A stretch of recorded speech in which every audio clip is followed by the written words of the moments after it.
ትዕግስት እሳ ምንድነው? ትዕግስት ቢያንስ 3 ነገሮች ላይ ብንታገስ ጥሩ ነው። የመጀመሪያው እግዚአብሔርን ብንታገሰው መልካም ነው።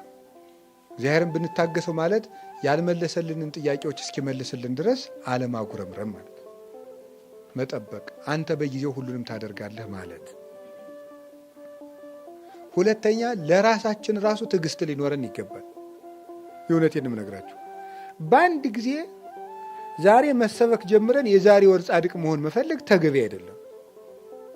እንችላለን? አንችልም። መታገስ ይገባል። የእኛም አካል እስኪያድግ ልንጠብቀው ይገባል።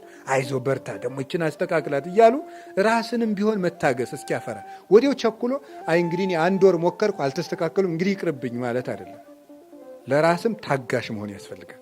እኛንም ቢሆን ብንወድቅም እያነሳን ብንንሸራተት እየደገፍን ራሳችን ራሱ ልንታገሰው ይገባል። በስህተቱ እንዲቀጥል ሳይሆን እንዲበረታ ለራሳችሁም ይቅርታ ማድረግ አለባችሁ። አጉል ይቅርታ አይደለም። አይዞ ትደርሳለህ፣ በእግዚአብሔር ኃይል ትደርሳለህ እያሉ ራስን ማበርታት ያስፈልጋል። አሁን ካልተለወጥኩ አለ ማለት ነው። 3ኛ ዳተኞች አትሁኑ ግን ተብለናል። ፈጥነን መወሰን አለብን፣ ግን ለውጡንና ፍሬውን ቶሎ አንጠብቅ ነው። 3ኛ የኛ የሆነን ሰው ልንታገሰው ይገባል ነው እስኪስተካከል ድረስ።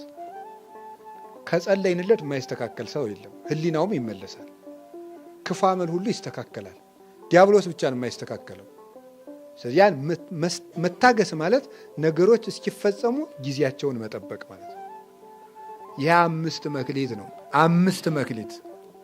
እነዚህን መክሊት ክርስቶስ ሰጥቶናል። በእነዚህ ሁሉ ነገር ማትረፍ ይቻላል።